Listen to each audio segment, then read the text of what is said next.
Huyu mama ambao mnasema ya kwamba leo hii amekashifu, ameumiza opposition.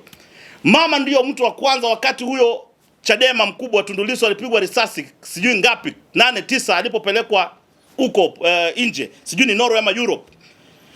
Mama alimuita akamwambia, njoo, nchi ni yetu sisi wote, njoo tuketi tujadiliane. Na kwenye hiyo speech ambayo alifanya Brand Africa, alimwambia kwamba alimuita akamwambia njoo, wakasema hawana hata hela, mama akawapa maokoto, akawasalimia kwa mkono, akamwambia kujeni mketi. Nini kubwa sana hii ambao wanampigia Mama Samia Suluhu?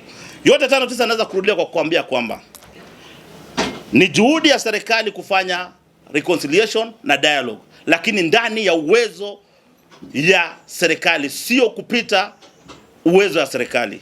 Dialogue can only be done, but there are procedures that can be done for government na opposition wakae chini waongee, waseme kwamba hivi imefanyika, tunaweza kufanya hivi na hivi.